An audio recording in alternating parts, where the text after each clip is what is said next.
Obrigado por este desafio que foi lançado pela presidência do ICS. Para mim, se fosse há 2 anos, quando aqui cheguei, era uma praxe, agora é, digamos, uma simpática boas-vindas ainda, em modo prolongado, a esta escola que me deu um doutoramento há muitos anos e que me dá agora também o ser como professor. Vou-me sentar, com a vossa licença. Estamos aqui para uma roda de conversa, então. Está tudo tranquilo, sereno. Presumivelmente daqui não sairá imediatamente uma revolução, até porque andamos todos a pensar naquilo que se passa lá fora.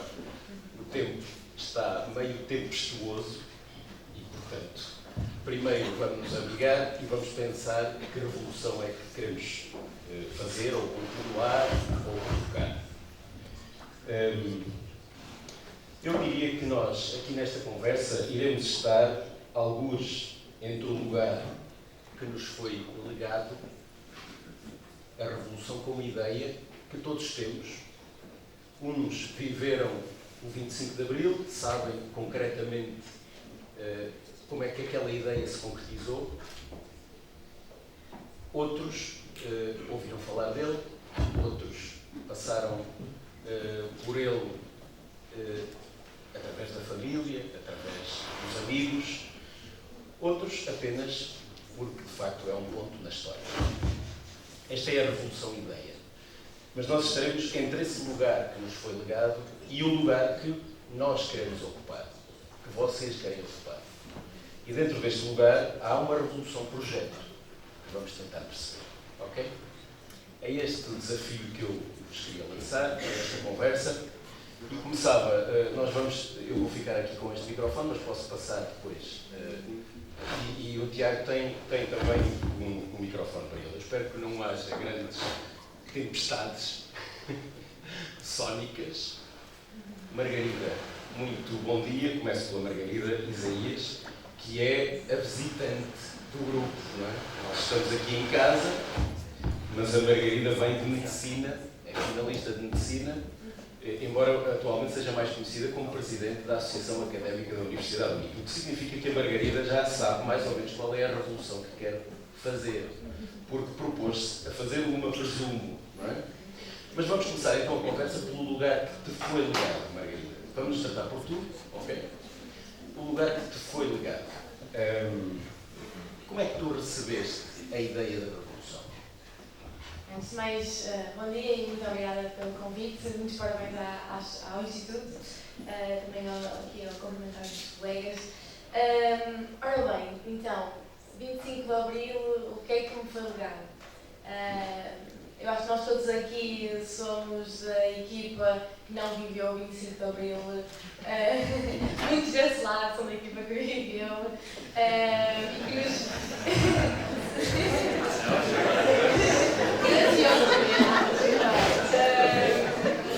E somos também vocês desse lado que nos passaram o que foi viver o 25 de Abril.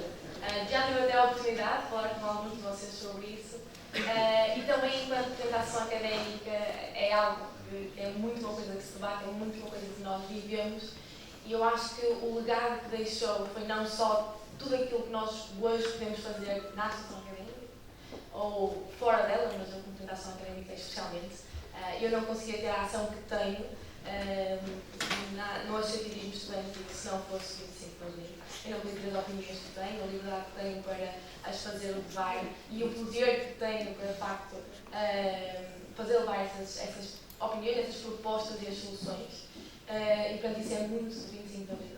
E eu acho que mais do que isso, quando as nossas conversas tendem, é a mensagem que passou de é possível. A mensagem que passou de se nós não nos sentirmos ouvidos, se nós nos sentirmos que estamos a conseguir levar aquilo que nós queremos, aquilo que são as nossas opiniões, as nossas propostas, vamos nos lembrar como é que foi há uns tempos e que nós conseguimos o fazer, se não de uma forma, de outra forma, nós conseguimos nos juntar, que isso já foi feito, que os estudantes também já o fizeram e, portanto, cabe-nos a nós também continuar esse trabalho e acaba por também ser uma responsabilidade acrescida saber que os nossos antecessores lutaram muito, passaram por muitas dificuldades para conseguir o que conseguiram e para conseguirmos nós fazermos o que nós estamos a fazer e, portanto, agora temos a nós também continuar esse legado e é uma responsabilidade que acho que é muito, muito grande. Já agora, Margarida, queria perguntar, tu tens perfeita noção de que em muitas academias deste país, mas em algumas academias em particular, a Revolução começou antes, de 25 de Abril de 1974.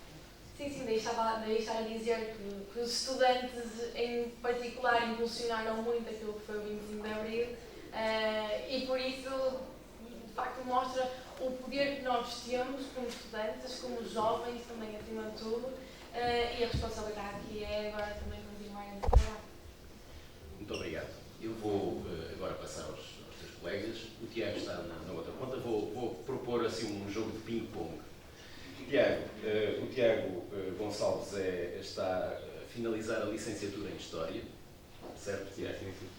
Portanto, quer ser historiador, estou a presumir bem. Sim. Portanto, percebes um bocadinho aquilo que é o meu mote, o mote que eu vos quis lançar, ou seja, os historiadores tentam perceber o lugar onde nós estamos a partir do lugar que fomos ocupando ao longo do tempo, não é? O que é que tu sabes deste tal lugar, deste lugar na história, que é de facto um lugar na história agora, mas que ainda nos chega como eco e como, enfim, uma forma de abrir campos de ação? Olá, bom dia. Agradeço o convite. Atendendo à sua questão, quer dizer, já estou a tratar por você, mas pode ser, em todo caso. Não há problema. Aqui... Antes de mais, eu gostava de dizer, aliás, trouxe uns apontamentos porque me parece que às vezes é necessário identificar as discussões para não se tornar necessariamente superficiais. As nações são uma construção mais espiritual do que propriamente real. Nós, quando as imaginamos, elas acontecem. E, portanto, é um processo de reconhecimento de uma história comum que é feita de fracassos, que é feita de momentos ditos de glória. E eu acredito que o 25 de Abril é um processo de reconhecimento dessa história comum e de um reconhecimento de um Estado, de um país que estava lastimável, poderíamos dizer, e que necessitava de mudanças. Eu quero acreditar que é mais do que um movimento militar que desembocou numa dita revolução, dada a conjuntura particularmente favorável para isso, e bem conhecemos o contexto da guerra colonial. O legado, para mim, eu poderia entendê-lo com alguma indiferença, porque já há um distanciamento temporal que poderia ditar, essencialmente, que eu olhasse com essa indiferença. Mas um olhar histórico do 25 de Abril não me permite olhar com essa indiferença, porque eu sei que o legado é de facto muito grande e, aliás, há um legado, principalmente no âmbito da educação, que aqui também já foi referido pela vice-reitora. Hoje temos desafios e eu poderei falar um bocadinho melhor desses desafios a seguir, que um dos desafios é o subfinanciamento, por exemplo, mas existem muitos outros desafios para o século XXI e que também decorrem de aprimorar Abril, não é? De que forma é que podemos continuar um legado, aperfeiçoar o que é esse legado e transformá-lo. Portanto, de certa forma, eu entendo que a nossa vontade deve estar em conta, não só de jovens, não é? Estamos aqui jovens, mas certamente a vontade de todos, porque o 25 de Abril, quero acreditar que também o foi. Portanto, esse legado deve ser continuado. E, portanto, já ficaríamos por aí. Tiago, é muito interessante a tua perspectiva, de facto, a ideia da construção espiritual de uma nação. Não é? Eu agora passaria para o território, para a geografia, para a Rita Dantas, não é? Que é a presidente do Geoplano, mas É da licenciatura em Proteção Civil, também não vamos precisar. Rita, vou passar-te o microfone. Eu peço desculpa por estas interferências, que não sei o que é que... A culpa é sempre da técnica. Vamos assumir assim. Eu aqui desliguei o juro e desliguei o microfone, portanto, há aí mais qualquer coisa que está a passar-se. Rita, peço desculpa por te distrair da resposta. O microfone é. Muito obrigada, bom dia a todos. Quero agradecer aos presentes, agradecer pelo convite. Não podia deixar de parabenizar aquela que é a minha casa na Universidade de Minho, que é o Instituto de Ciências Sociais, e para mim é uma honra estar aqui a representar os estudantes do Departamento de Geografia. Relativamente ao 25 de Abril, o 25 de Abril é algo que é muito maior do que aquilo que nós podemos pensar. Apesar de ser uma coisa que ficou meio que lá atrás, há 50 anos, parece que é uma coisa velha, que já ninguém se lembra, não é uma coisa velha, não é toda uma coisa que se tenha ficado lá atrás, porque o 25 de Abril permitiu-nos muita coisa. A Margarida dizia que o 25 de Abril permitiu-lhe dar poder, e é verdade, o 25 de Abril permite a igualdade de género, permite que mulheres estejam no poder, permite que mulheres sejam o rosto representativo de muitas causas. O 25 de Abril é muito mais do que um conflito, ou algo, um conflito armado, ou uma guerra, ou o que quisermos chamar de 25 de Abril.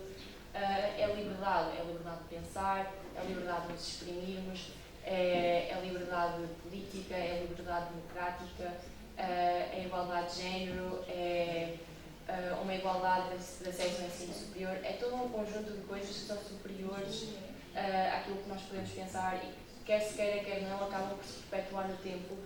E muitas dessas revoluções, ou micro-revoluções que tiveram início no 25 de Abril, estão presentes agora no presente, são igualmente válidas e são agora até mais válidas do que qualquer outra coisa. Portanto, o 25 de Abril é importante e nós, que somos a geração futura, não temos, senão outra coisa, que não a obrigação de perpetuar o 25 de Abril, de não deixar que ele caia esquecido, desusado. Nós somos o rosto e a obrigatoriedade de permitir que as mulheres continuem no poder, que continue a existir liberdade de expressão. O 25 de Abril é isto e acho que tem muita importância e permitiu a nível territorial que todos nós tivéssemos esta expansão, e o 25 de Abril não foi só em Portugal. Há quem diga que o 25 de Abril começou em África, mas eu não quero entrar por aí. Mas o 25 de Abril perpetuou-se para além de fronteiras e tem essa importância que nós devemos lhe dar. Muito obrigado, Rita. Vou avisar-vos apenas uma coisa. Vocês estão apenas perante pessoas que sabem que entre a vossa idade e a idade que as pessoas têm, o tempo passou muito depressa. Até é um aviso. Ora bem, eu acho que partilhamos todos o lugar no avião. Vamos passar agora então ao Ana Beatriz. Eu vou-te deixar para o fim, está bem? Pois, mesmo és até da minha casa emocional, não é? Ciências da comunicação. Portanto, eu vou distanciar-me um pouco mais e passar à Laura Carvalho. Está certo, Laura? Está certo. Muito bem. Que é a nossa socióloga de serviço, aqui no primeiro ano do mestrado já. Portanto, fez o seu percurso todo aqui na Universidade do Minho, o que significa que és mesmo da casa, fortemente da casa, não é? E como é que esta casa também te tem mostrado estes tais lugares, entre o lugar que te foi legado e este lugar revolucionário, este projeto pelo qual eu perguntava no início? Bom dia a todos. Antes de mais, eu gostaria de felicitar o ICS pelo seu dia de aniversário e agradecer o convite por estar aqui e também por ter a palavra, a nós enquanto jovens, sobre assuntos tão importantes e pertinentes na atualidade. Bem, em relação à minha casa ser ICS, tem-me ajudado, de facto, a desenvolver caminhos, a ter o meu pensamento próprio e, em particular, sobre o 25 de Abril em si. Em relação ao tema de sei se está a funcionar. Portanto, em relação ao 25 de Abril em particular, eu devo dizer que o 25 de Abril sempre foi algo com o que eu estive muito familiarizada, apesar de ter apenas 21 anos e nunca ter vivido aquilo que é um Estado opressor e reprimido que nos reprime o pensamento e a liberdade de pensar. Sempre estive muito familiarizada porque as minhas gerações anteriores assim o fizeram, portanto, com relatos, histórias. Aliás, inclusive o meu avô foi um ex-combatente da guerra colonial e, portanto, esse sentimento sempre esteve muito presente dentro da minha família. Para mim, o 25 de Abril significa 3 princípios muito concretos. Eu diria liberdade, democracia e igualdade, apesar de lá estar nunca ter vivido o 25 de Abril. E enquanto jovem, eu sinto que tenho um comprometimento com a sociedade de passar esses valores, os valores de Abril, da liberdade, da liberdade do pensamento, das minhas escolhas, daquilo que eu posso ser, daquilo que eu escolho ser, em relação também à igualdade, ou seja, do acesso igual a todos. Nós temos um sistema de segurança social que abrange todos, um sistema nacional de saúde que abrange todos e não apenas alguns.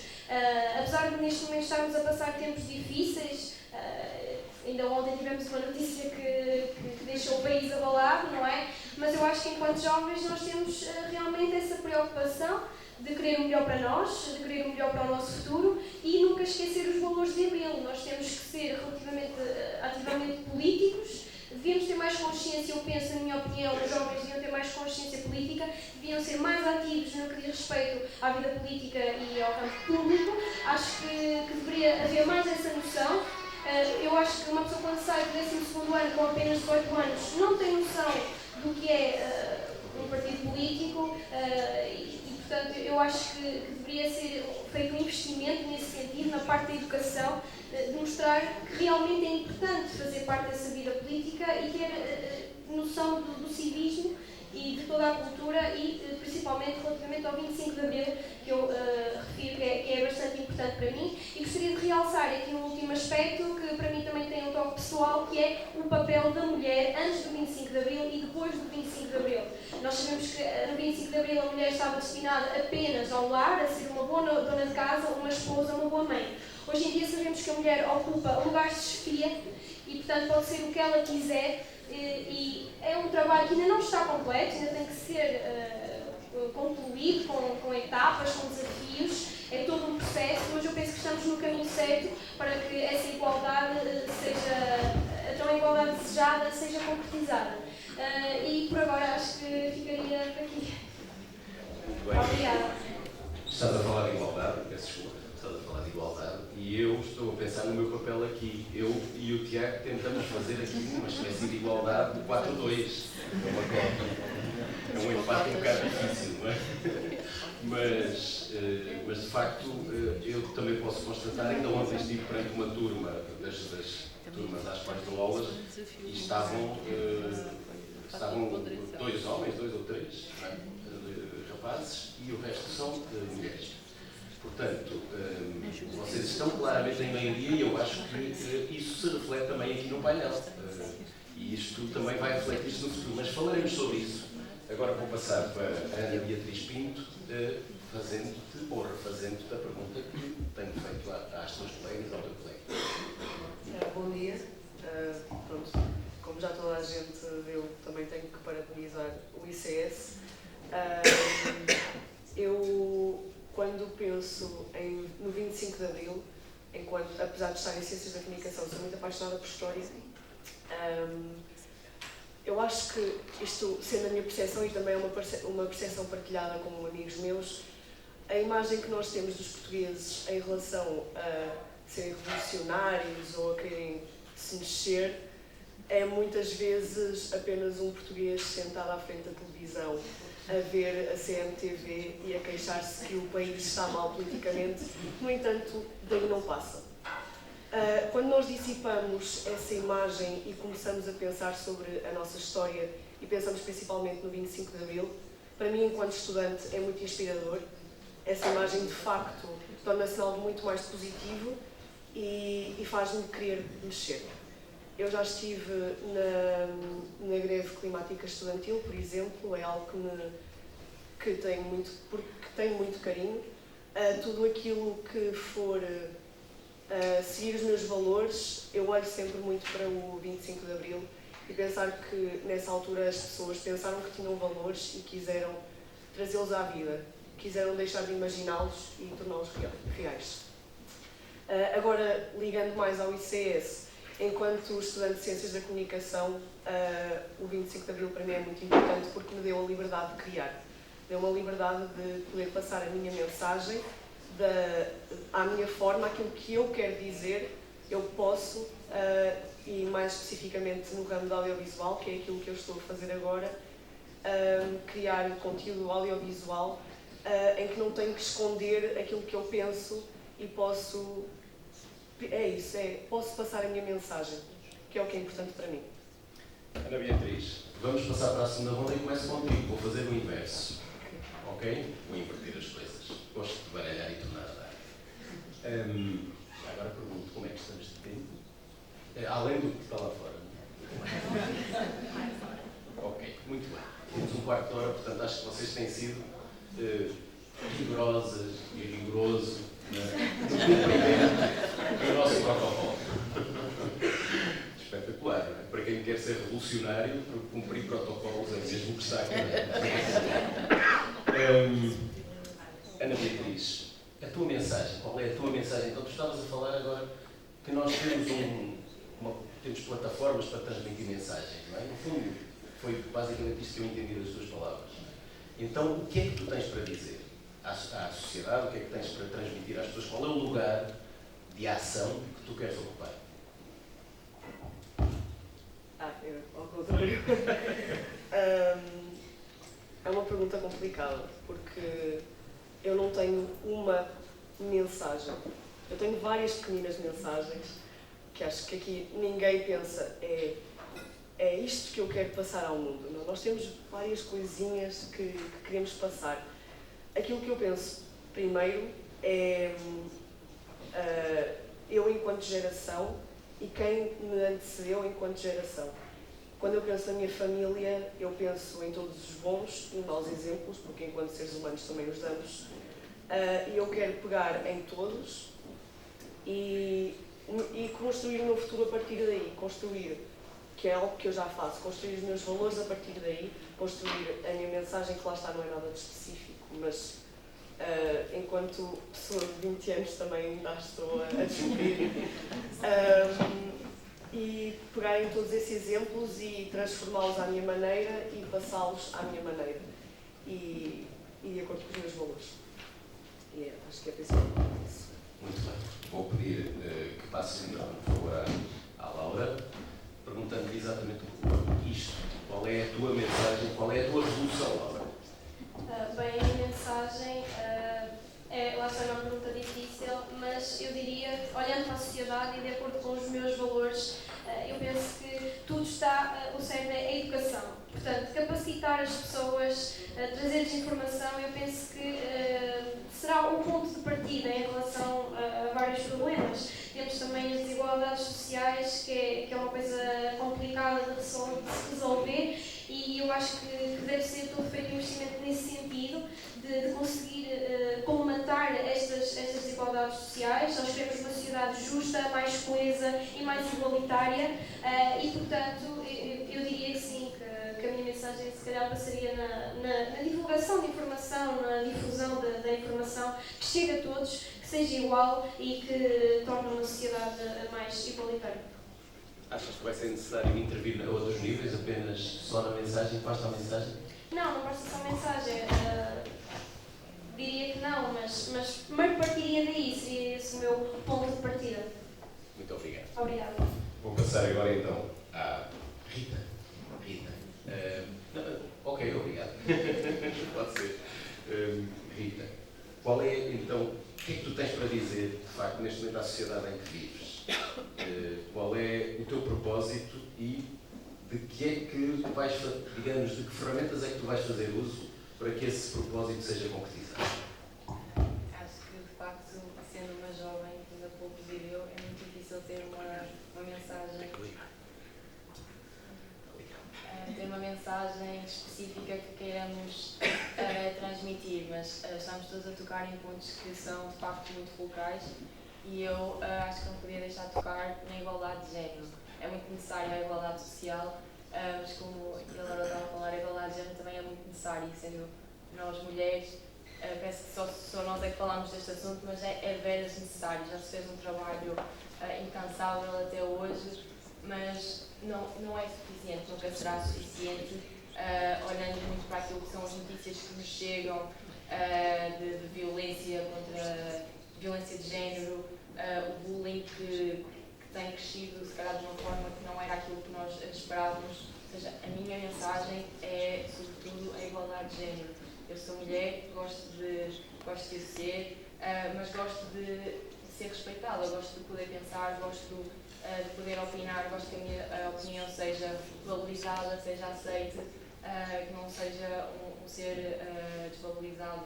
Então acho que a minha mensagem é sobretudo a igualdade de género. Muito obrigado. Vou pedir que, por favor, de passar ao Tiago. Tiago, do ponto de vista da história, nós temos vindo a observar, nos últimos tempos, as questões da agenda, das preocupações sociais, etc. Mas nós estamos num mundo em guerra, estamos num mundo em que o país está numa incerteza brutal. Como é que tu agora configuras a tua mensagem para aquilo que se está a passar? Muito bem. E este exercício de pensar, não é? Pensar, quer dizer, uma mensagem, um futuro possível, é um exercício, por acaso, muito interessante. E eu até aqui refiro uma frase de um sociólogo alemão, o Niklas Luhmann, não sei se pronuncia bem, mas ele disse que, de facto, o futuro não é uma decorrência do passado e do presente, mas a própria causa do presente. Ou seja, nós vivemos em função do futuro. E isso é, de facto, uma tendência da nossa sociedade e que aparece-me aqui a referir, é que ao longo da história foram produzidos imaginários, discursos, quer por forças políticas, quer pelas forças religiosas ou da magia, sobre o que era o futuro das nossas sociedades. E nós aqui estamos a debater o que é o futuro, o que é que será o futuro da nossa sociedade. Isso, de facto, é engraçado porque a ideia de futuro, talvez antes do século XVIII e XIX, antes do iluminismo, da Revolução Industrial, era uma ideia de um tempo que não traria nada de novo, não é? Era algo funciona de uma forma quase circular e viciosa. E a partir do século XIX nós falamos da ideia de progresso. E esse progresso quase que nos orienta. Nós acreditamos que o tempo é quase irreversível, que não vamos retroceder civilizacionalmente e de outras formas. Portanto, nós acreditamos que é tudo progressivo e linear. E, portanto, de certa forma, eu essencialmente lanço desafios. Eu sei que há muitos legados de Abril, mas eu reconheço que há mais desafios do que legados. E, portanto, eu tenho dou uma particular atenção e enfoque à questão da virtualização do mundo. Por exemplo, a nossa mente que é quase formatada para a brevidade, não é? No TikTok, não é? Por exemplo, isso para mim é um desafio. Eu ainda há pouco tempo estava a falar com um cineasta, o Alves de Boó, que fez o filme autobiográfico do Amadeu, e ele dizia que nós não temos sequer paciência para ver um filme, quanto mais um livro. Portanto, a nossa mente está formatada para a brevidade, o instantâneo, não é? E, portanto, a minha preocupação de fundo, é social. A minha preocupação é... Eu sei que nós hoje temos problemas políticos que orientam e norteiam a agenda política internacional, a geopolítica, mas a minha preocupação, os meus desafios são essencialmente de fundo social, e entender a necessidade de uma revolução, para mim, é entender que o sistema político já não serve. E esse não é o meu entendimento.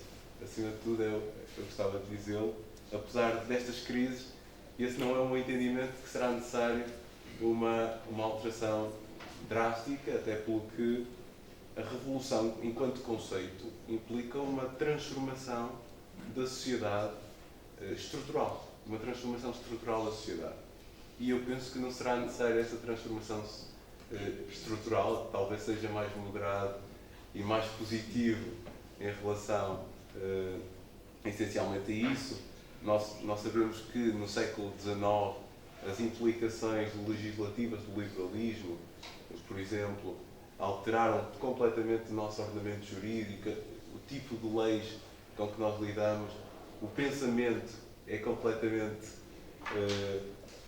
há uma ruptura, como também há com o 25 de Abril, mas eu penso que nós estamos nessa situação e, portanto, podemos falar de reformas, mas eu penso que há quase uma ideia abusiva de reformas, um reformismo quase normativo que decorre do funcionamento das instituições, não é?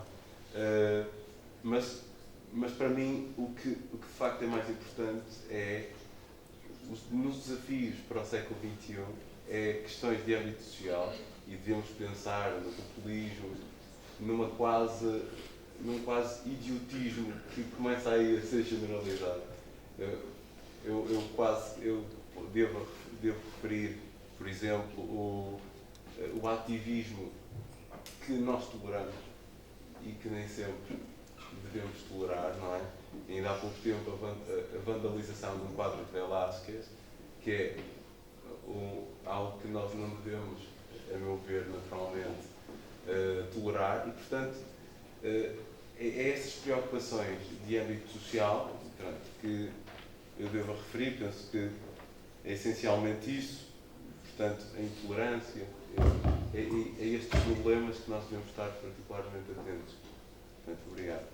Muito obrigado, Tiago, pela tua reflexão, que eu acho de uma grande profundidade. Aliás, esta reflexão traz-me à memória, eu vou citar de memória, lá está, uma das chaves de pensamento favoritas do professor Moisés Lemos Martins, nosso colega, ex-colega, aqui no ICS, que dizia que nós passámos de animais de promessa a animais em sofrimento de finalidade. O que é que isto quer dizer? Animais da promessa, precisamente, ou seja, aquilo que tu estavas a falar, nós era pela promessa que nós éramos, não é? Entretanto, parece que a ideia de promessa de futuro se tem diluído e estamos todos em sofrimento. Eu estou a traduzir de uma forma muito simplista, obviamente, da profundidade do pensamento do professor Moisés Lemos Martins. Aí está uma evocação do professor Moisés, ele que está no Brasil, mas aqui no pensamento paira. Vou terminar com a Margarida. Margarida, depois destas reflexões, de facto, quer dizer, tu agora estás numa posição de mudança, não é? Tu podes protagonizar, desde logo, e escolheste este caminho também, pelo menos nesta fase da tua vida, de protagonizar mudanças. O que é que tu queres mudar? Portanto, aqui já falaram de várias questões. A educação, claramente, que é a minha missão, é aquilo que eu quero mudar e que estou todos os dias é o meu trabalho. Mas um bocadinho também, se calhar, já falaram de educação, já falaram de clima, já falaram de igualdade de género, a parte mais social. Eu, se calhar, acrescentava aqui um outro, muito também no contexto que nós estamos a viver. Acho que é algo também que é caricato, que é nós, mesmo há pouco antes de nascermos, existiu uma revolução, no 25 de Abril, que permitiu, ou que tinha valores, como já falaram, da liberdade, da democracia. Mas depois, por outro lado, eu sinto também que nós vivemos muito anos em que a democracia, em que vivemos muita corrupção dentro da democracia, em que nós vivemos muita desconfiança e muita descredibilidade na política nacional. E, portanto, a mim preocupa-me a democracia que nós temos hoje e que os jovens acreditam hoje e a participação pode advir disso. E, portanto, se eu escolheria alguma coisa, seria essa, porque a 25 de Abril trouxe-nos a democracia e acho que nós crescemos a sentir, a ver esta corrupção atrás de corrupção, até que quando faz sentido é que quando estão lá nos lugares pelo país, por nós, pelos valores do 25 de Abril, e esta desvalorização e esta preocupa-me também no sentido da participação do todo o país e especialmente dos jovens e da divulgação daquilo que é a política nacional e os valores da democracia. Muito obrigado. Eu penso que merecem uma salva de palmas.